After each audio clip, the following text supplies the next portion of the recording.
Marc with a C. It's time for another pocket show. Filming this one on October 10th of 2020. This song is called DJ Danny Trainer.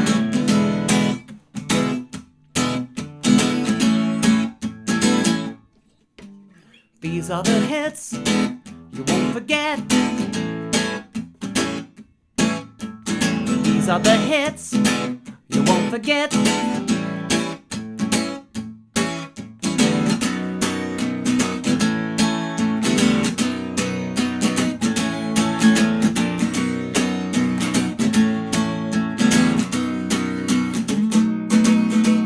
These are the hits you won't forget until I bring the heat from all my minions. These are the hits you won't forget, 'cause I'm a superstar in this trailer park where the girls are wearing those ugly shorts, bright orange and looking like a soda pop. They're laying on a towel while the honey drips, sipping all the taps from their sun-kissed. It's always 1983 when you're rocking out with me. It might be pyromania, but I'm not fooling myself.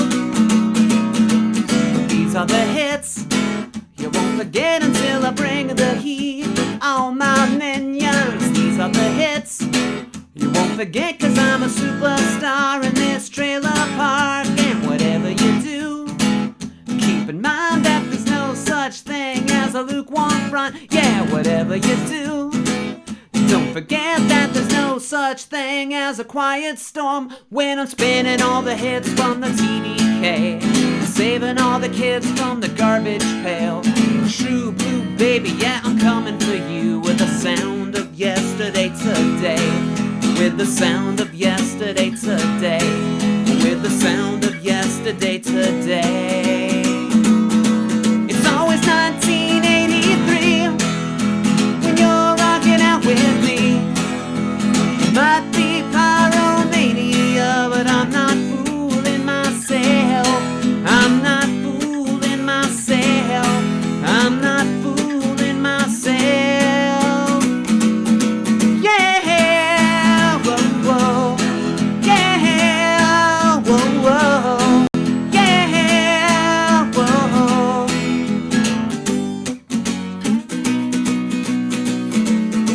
Yeah, whoa, whoa. Yeah, whoa, whoa. Yeah, whoa, whoa. Whoa.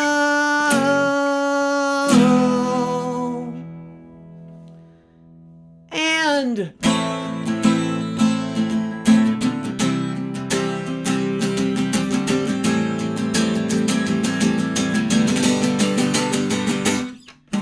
I lived in real small towns, really small places, got house 500 residents with only 10 last names.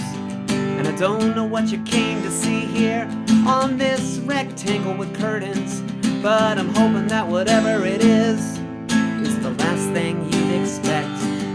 'Cause the audience is listening, so you better say something interesting. They wanna hear a different take on things that they think but never talk about. You don't care that I'm generally a skeptic with a billion conspiracy theories about how Mike Nesmith of the Monkees was really involved in the making of the album changes, even though the artwork says it was only Mickey and Davey. So just because I'll state some opinions making fun of pop culture, please don't expect me to understand what's popular this week. Speaking of what's popular this week, you know, I actually don't know what's popular the week that you will have an opportunity to see this. There's really no way for me to predict it. Hell, I certainly couldn't predict the way that my 2020 was gonna go, and I definitely couldn't predict. You know what they say about best laid plans? Well, you know, I had that plan to tour for my 20th anniversary, and then 2020 happened to all of us. So, whenever you actually do get to see this, how the fuck am I supposed to know what's okay to say and talk about? or what seems incredibly fucking tone deaf? How the fuck should I know? But there's one thing that's evergreen, and that's the story of the time that I went to see Styx. Now, and it's important that you know, first off, I don't really have any guilty pleasures when it comes to music. I really don't. I think it through every time I say that, but there's very rarely, and I mean very rarely, something that you could grab off of the shelf in my collection, you know, in my record collection and go, Mark, oh come on, you're into this? And I could probably give you 40 reasons why I think it rules. And it doesn't matter if you like it, what matters is that I like it. And if it doesn't hurt anybody, who gives a shit what I like, right? That said, if I've ever had anything close to a guilty pleasure group, there's roughly 3 Styx albums that I like despite myself. So, those 3 records are as follows, and it's really 2.5. One's a controversial choice, and that's the album Kilroy Was Here. That's the album with Mr. Roboto. And also the album with Heavy Metal Poisoning, which is actually my favorite on that record. Then there's the album Paradise Theater. I like more of that album than I don't, though it does have the song The Best of Times, which really ain't my jam. And then there's the album Crystal Ball, where I'm so perplexed by the parts that I do enjoy on side 1 that I go, oh, this song, Jennifer, just how creepy does this have to be? Like, didn't anyone in the control room go, hey, Mr. Dennis DeYoung, could you maybe consider not making the song so sexually suggestive about a very, like, you specify the age, what the fuck is wrong with you, dude? But then I just remember that we gave rock stars a pass on that kind of shit forever. Well, basically until the day that they die, and people are mourning them, and then we want to be a killjoy. I have a lot that I could say about that, but it's probably best that I don't. So, I never had a chance to see Styx when they were, you know, the Styx, I guess what we could call the classic Styx lineup. Styx, overall, really ain't the band you think they are. They're just not. I mean, nowadays, if someone even, you know, just off the street knows who they are, they probably think of them as the Come Sail Away band. And I can't really argue with that. What a fun song for road trips and whatnot. I know every word to it. You probably know every word to it. But, I mean, really, when you're thinking it through, what reason does the average person have to even remember Styx? So, you look at those first couple albums and how they're basically prog. Yeah. And then you look at everything they've done since, and they're kind of like prog metal, but dumb. But dumb is good, don't get me wrong. I mean, I love Frank Zappa, and you can't say that some of those lyrics aren't dumb. And I also really like the Village People, and some of those lyrics seem dumb, but they're actually really good at describing stereotypes. They're fantastic at it. So when it came time for me to get to go see Styx, I was like, fuck, I can't afford that. Because I saw an ad in the paper that said that they were there. They were coming to Orlando to celebrate the opening of a brand new building at the Orange County Convention Center. And I thought to myself, exactly how many people still like Styx? This is around 2003 or so. I'm like, no shit? Because that's a massive fucking place, right? Like, it's not even an arena. It's not just a big warehouse. The thing looks like the fucking Heaven's Gate compound. I mean, it's just building after building after building. So when they're like, Styx is gonna play one of these, I'm like, well, it can't be very big. I mean, nothing against Styx. Obviously, they can fill many more venues than I ever will, or ever could. But this is 2003. When's the last time you heard a new Styx song on the radio? When were they a going concern? How are you going to get the attention of the people that remember Styx to even fill this building? And how are you going to make them part with their all of these questions are passing through the frontal lobe until I notice the part of the ad that says it's free. So I call the person I'm dating at the time, and I say, hey, you want to go see Styx? And they're like, fuck no, but I definitely want to laugh at Styx. And I went, oh, good enough, okay. I told Chris Zabriskie, or maybe Chris Zabriskie told me, I don't remember which order that happened in, but there was a little bit of gawkery, sure, but at the heart of it, me and Chris, at least, you know, I'm kind of scared to speak for Chris. I can only speak for myself when I say, I was there kind of wanting to enjoy the show. Okay, but what a bizarre circumstance, right? First of all, Styx was not really there to celebrate the opening of this new building, it turns out. No, because Styx wasn't even playing in that building. But we didn't know that till we got there.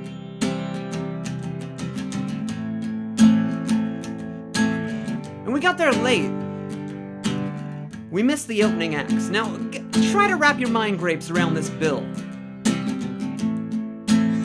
The opening acts are John Cafferty and the Beaver Brown Band and Big Bad Voodoo Daddy. And then Styx without Dennis D. Young. Okay, this is getting stranger the whole time. Now, maybe there was something to the mood that we were in some pretty shitty traffic on the way there, and Chris Zabriskie just, you know, he pushed in the tape that was in the deck. Yes, cassette tape. And it just happened to be the final cut by Pink Floyd. So we were all in a pretty fucked up mood when we got there. We were all kind of dour. But when I say when we got there, I mean, we got to the convention center, and we didn't see anything taking place, but we did see a long line of cars, so we thought, well, maybe we should go join that line of cars. And friends, do you know what that line of cars was in line for? That line of cars was in line to park, because the Styx show, to celebrate the opening of the new building, was taking place in the fucking parking lot. This meant that all the people that they'd just invited for free needed places to put their vehicles. They didn't think that through, so they basically just kind of went, over there is a fucking field. We won't tow you. Also, can we please have $10 if you're gonna park in our field? It was muddy, it was gross, it was humid outside.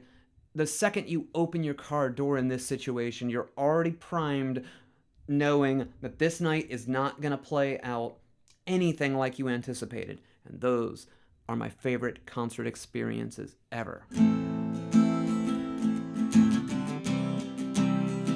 Apparently there's been quite a lag between whoever the second opening act was and Styx coming on, because as we walk through this mass of people, I found something out. Something I did not know at the time. And frankly, if you were even now trying to explain it to me and I hadn't found out, I would just go, shut the fuck up, that never happened. We started passing people who were passed out on the ground, using their coolers for like pillows. We found out that Styx has a contingent that like, they'll camp the fuck out to see the band. And we should all be so lucky, right? I mean, how cool is that? But apparently, it had been quite a while, this wait to see Styx.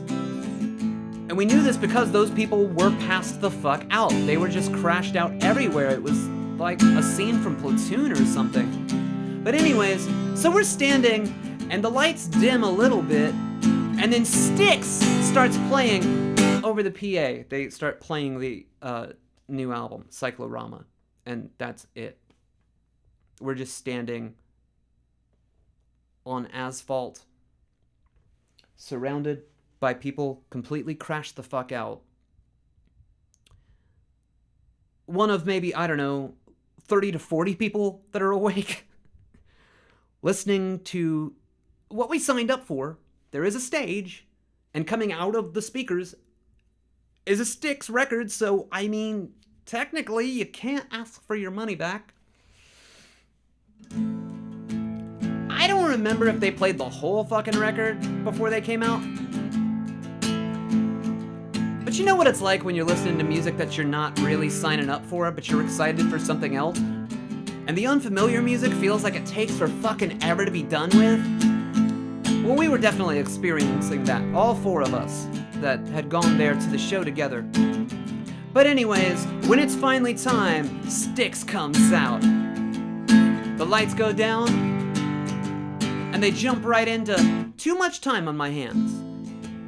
That's a cool opener, I think. I'm pretty sure that's what they played. I'm sure I could just look it up. Anyways, the next song was something that JY, who's pretty much like I think the sole original member who was on that stage that night. I think he sang Lorelei.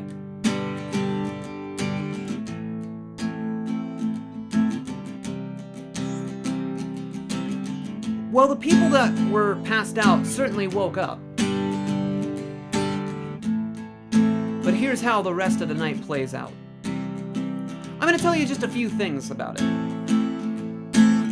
I'm not going to go through the entire play-by-play of the show, though I could. And some of you could back me up on this, because apparently this is the shit that Orlando legends are made of.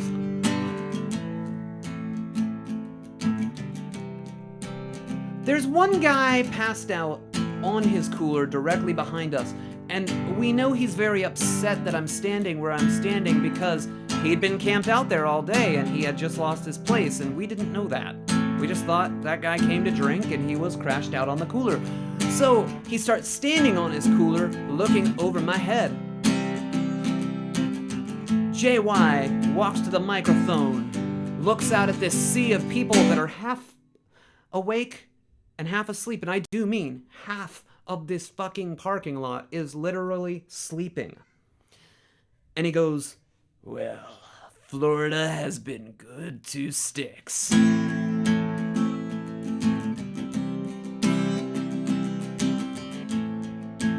And then he proceeds to say, "We're gonna play one from the Paradise Theater album." And the guy behind me, standing on the cooler, he says something, and now I completely understand the makeup of Styx's audience. I know this guy's whole life story from the one sentence he says after JY says, "We're gonna play something from the Paradise Theater album." The gentleman behind me standing on the cooler says, "Yes, I have that album in storage!" And then the crowd goes absolutely batshit when they jump into not the best of times and not Rockin' the Paradise, no, Snowblind. It's okay if you don't recognize the song. Really. I mean, I think it's okay, right? But the people who had camped out lost their fucking minds. I mean, we're talking just like gnawing off their own hand and throwing it at the stage, losing their fucking minds. Oh my god, Styx is playing Snowblind. Can you believe how lucky we are? But let's face it, the other half of the crowd, they were there for two reasons. They wanted to hear Come Sail Away, and they wanted to hear Mr. Roboto. I know that there's other hits, Renegade, Blue Collar Man. Hell, Styx has a lot more hits than we give them credit for. Well, Styx, maybe it was a legal thing, or maybe they just didn't want to fuck with the Dennis D. Young songs that they didn't have to, since he hasn't been in the band for a hot minute. They do address the situation. They address the situation by walking to the mic and saying, "Well, we've got so many songs in our catalog and we can't possibly play them all in one night, so we're gonna play a whole bunch of little parts of them," and they play a medley of many Styx classics. Basically all the songs you probably came to hear all at once. Sorry, I dropped my pick. Now, why do I know that everybody in that crowd who was awake and not a Styx fanatic came to hear Mr. Roboto? Because we thought that we were about to hear it. So at one point they go, you hear, Domo arigato, just over the PA. Everybody else who didn't flip out over the song Snowblind being played is now flipping the fuck out. Except the medley just like ends.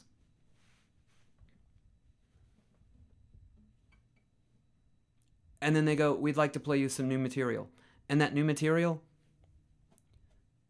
was the new material that we had just heard over the PA before they came out. Friends, we got bored as shit. We left that damn show. I'd say that we didn't hear the end of it, but maybe I undersold just how far away the mud parking lot was from the parking lot that Styx was playing in. We had time to hear the whole rest of the show. But along the way, we ran into something we didn't expect. A roughly 6-story high inflatable Ronald McDonald. We knew nobody would believe this. So, if you'll refer to your physical copies, either on vinyl or CD, of This World is Scary as Fuck, the picture of me posing with it, that was taken on our way back to the car of hearing this, this Styx show taking place a couple miles away. It's the only proof that really remains, besides other people's memories. You might be asking yourself, Mark, what was the final straw where you all looked at each other and went, it's time to go? I'll tell you.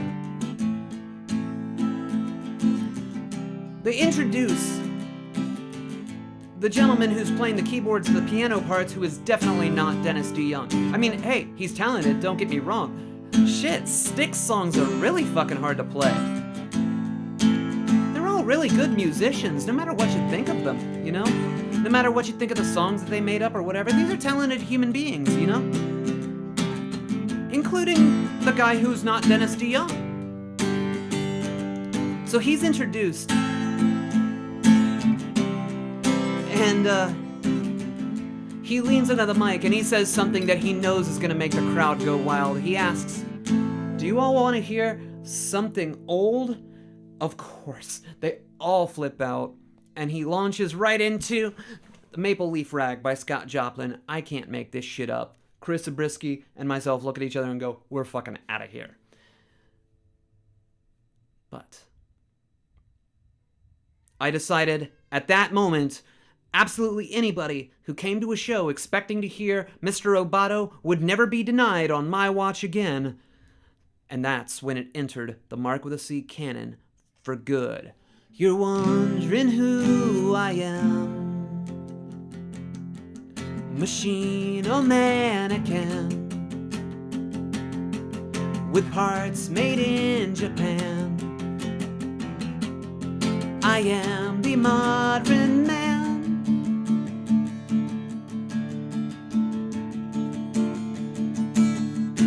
I've got a secret I've been hiding under my skin.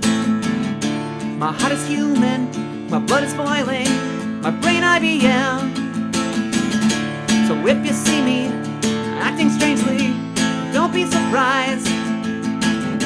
I'm just a man who needed someone or somewhere to hide, to keep me alive, to keep me alive. Somewhere to hide, to keep me alive. I'm not a robot without emotions, I'm not what you see. I've come to help you with your problems so we can be free. I'm not a hero, I'm not a savior, forget what you know. I'm just a man whose circumstances went beyond his control, beyond my control. We all need control.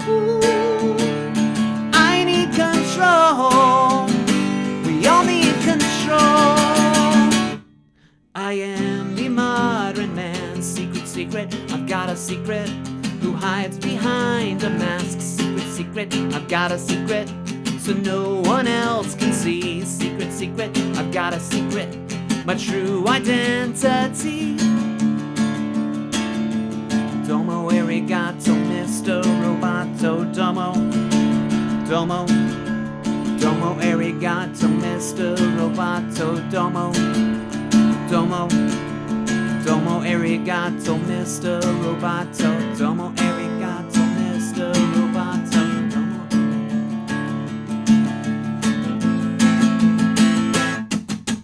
Thank you very much, Mr. Roboto, for doing the job nobody wants to. And thank you very much, Mr. Roboto, for helping me escape to where I need to.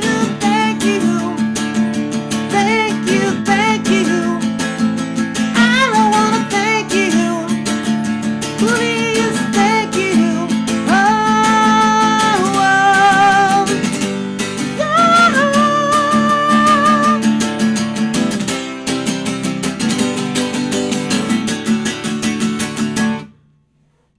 But on the way home from that stick show,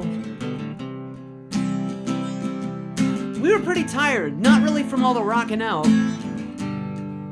but really all the walking back to the car. And you know what's a really good late night record? The Final Cut by Pink Floyd. So we listened to it in the traffic jam on the way home. I don't mean to water down or put down what Roger Waters went through, losing his father at such a young age and not really getting to know him at all. And I'm not making fun at all. I'm definitely not making light of the fact that his father was a conscientious, I always have a hard time saying that, conscientious objector who ended up having to go to war anyways. I'm not making light of that. But the record's so sedate that sometimes it can be lost on you just how heavy it really is. So I guess what I'm getting at is, if you've never liked The Final Cut, try to go see Styx in a parking lot, meet an inflatable Ronald McDonald on your way to the car, and then get stuck in a traffic jam with everybody else who did not get to hear the Styx songs that they came to hear, and maybe, just maybe, you'll be so tired that The Final Cut will finally make sense to you. And the audience is listening, so you better say something interesting. They wanna hear a different take on things that they think but never talk about. That's right, when the audience is listening, oh, you gotta say something interesting. They wanna hear a different take on things that they think but never talk about. Thanks, everybody. Marc with a C here with you. Taking off for now. Everybody Wang Chung tonight. Thank you for letting me do what I did. And